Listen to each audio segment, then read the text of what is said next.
COVID. Bagaimana orang sedunia bisa dibohongin tentang COVID itu? Bagaimana seluruh dunia bisa divaksin tanpa tahu apa itu yang dimasukkan dalam tubuhnya? Dan sekarang penelitian-penelitian menunjukkan betapa ngerinya akibat dari booster yang mereka berikan. Baru hari Kamis kemarin Pfizer dengan Moderna mengajukan izin pada FDA untuk membuat vaksin lagi Omicron yang ada XBB-nya, XBB apa. Artinya mereka akan membuat penyakit lagi. Nah seperti itu, kalau kita terus seperti ini, kapan kita mau selamat? Bapak-bapak, kita harus berhenti untuk bersangka baik tata cara di negara ini. Kita harus mencari jalan dengan cerdas, mencari jalan keluar dengan cerdas. Kalau menurut saya, ya harus ada revolusi konstitusi tanpa ampun. Nggak bisa lagi dengan 2002.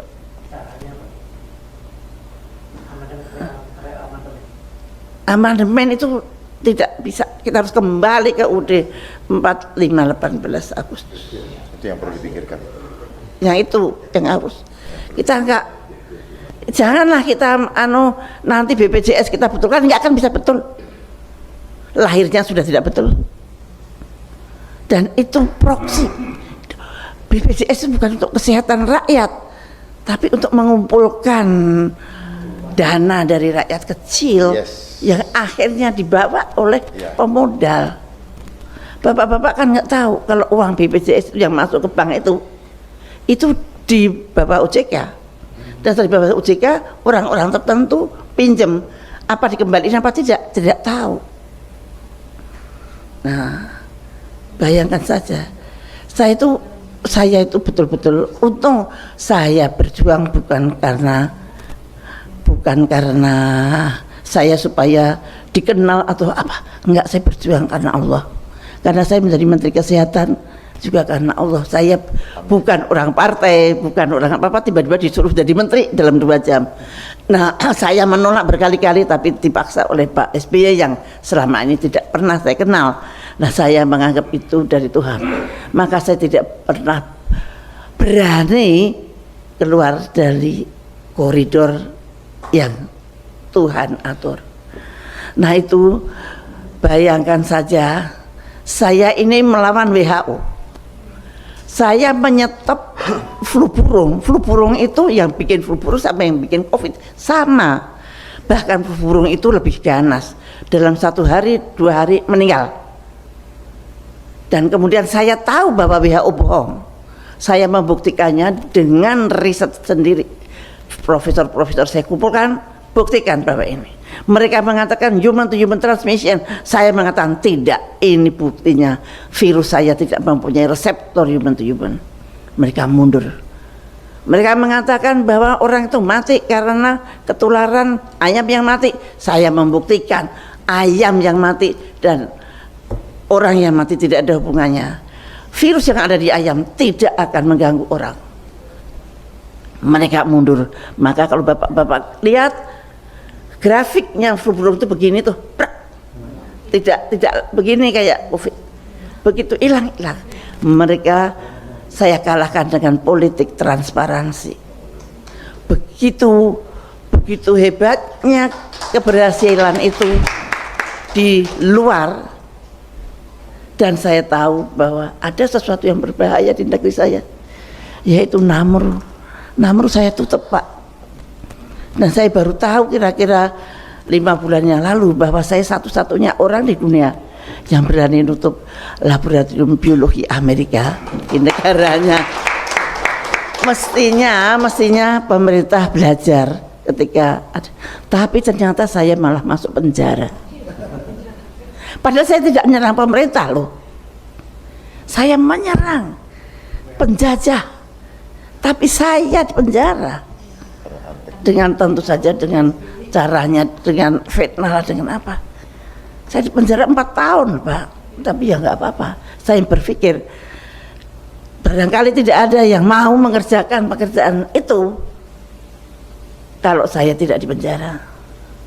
Betapa ngerinya kalau Namru itu masih ada dan kemudian ada COVID, kita lebih parah dari Wuhan. Tapi rakyat nggak tahu kalau itu saya selamatkan, saya sampai sembunyi-sembunyi, saya sampai diselamatkan oleh BIN, diberi pengawal, sniper segala macam, karena waktu itu saya sangat berbahaya dan artinya saya menaruh nyawa saya untuk bangsa dan negara saya. Nah itu, tapi saya di penjara, artinya ada apa ini negara saya? Tapi saya sudah tahu persis, dan bahkan pada waktu di penjara teman-teman saya dari luar pada nengok, dan saya tahu siapa yang memenjara saya, dan saya pasrah pada Allah. Allah selalu mempunyai rencana sendiri, dan alhamdulillah saya masih hidup sekarang, masih bisa bicara di sini, dan Allah barangkali tularkan itu semangat. Amin. Kedaulatan itu, tularkan itu semangat yang tidak takut dengan siapapun, dan tolong jangan percaya non sewu Bapak ekonom. Izin Pak ekonom. Bapak buat Pak izin Pak. Nuwun sewu, aku baru mau ngomong sama Pak. Nuwun sewu, angka-angka itu saya dari dulu tidak pernah percaya. Angka-angka itu dari BPS, kadang saya kan di sidang kabinet. Misalkan angka itu tidak begitu bagus, presidennya, mbok jangan begitu, tolong diturunin sedikit. Saya selalu berantem itu.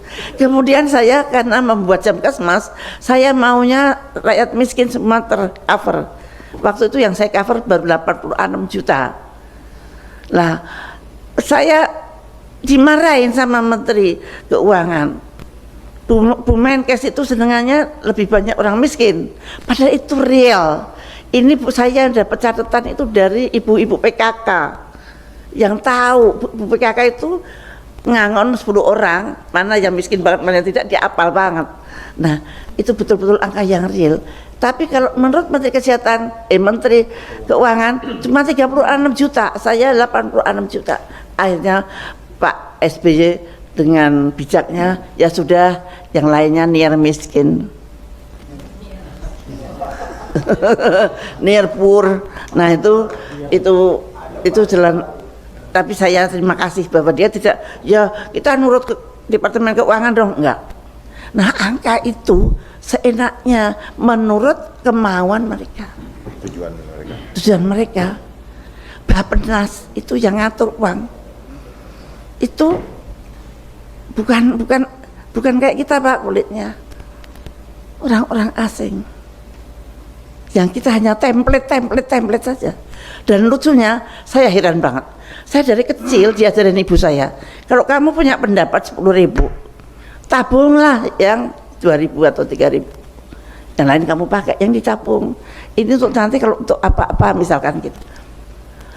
Ternyata itu konsep yang sangat dibenci oleh penjajah kita. Duit kok ditabung itu berhenti katanya, mengganggu pengelolaan keuangan dunia.